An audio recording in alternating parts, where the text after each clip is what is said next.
এত বড় গাছে একটা কুমড়াও কি করে হলো না? আমি তো কম যত্ন করিনি। ধুর।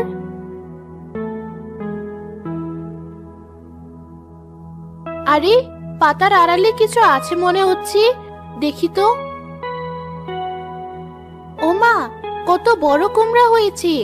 বেশ হবে, এটার অর্ধেকটা ছেলেটার জন্য রান্না করব, আর বাকিটা বিকেলে বাজারে বিক্রি করব। যাই, কুমড়োটা কেটে নিই। আমি কবে উঠতে পারবো তোমার মতো? পারবে বাবা, আর একটু বড় হলে। তোমার ডানাটা আরো বড় হলে তুমিও উঠতে পারবে। এখন এই ফুলের মধুটা খেয়ে নাও। এ কি, এত মিনমিনে সুরে কে কথা বলছে? আশেপাশে কেউ তো নেই। আমার ছেলেটাও তো বাড়িতে ঘুমাচ্ছে, তবে কে কথা বলে? কে? মা, মা, কে যেন ডাকছে। চুপ, একদম চুপ করে থাকো। কোনো মানুষ এসেছে বোধহয়। শব্দটা কুমড়োর ভেতর থেকে আসছে বলে মনে হচ্ছে। দেখি তো ব্যাপারটা কি। ওমা, কুমড়োর গায়ে দেখি জানালা কাটা। দেখি তো ভেতরে। এ কি, এ তো দেখি কুমড়োর মধ্যে আস্ত একটা শোয়ার ঘর, বসার ঘর। কিন্তু এত ছোট ঘরে কে থাকে? কে কথা বললো এতক্ষণ? আমি কথা বলছি। এত ছোট মানুষ কখনো তো দেখিনি। কি আজব!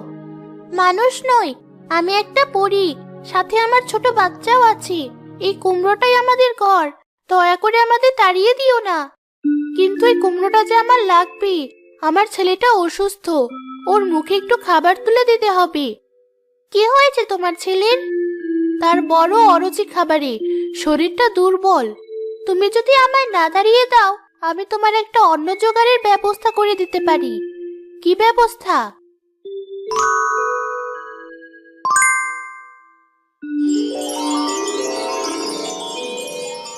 এই যে কুমড়োর ফুলগুলো নাও, বাড়ি গিয়ে এগুলো দিয়ে তোমার ছেলেকে, স্বামীকে তরকারি করে খাওয়াবে।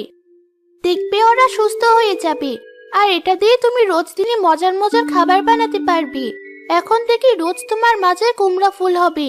তুমি তুলে নিয়ে যেও, এটা বিভিন্ন রোগের ওষুধ হিসেবেও কাজ লাগবে।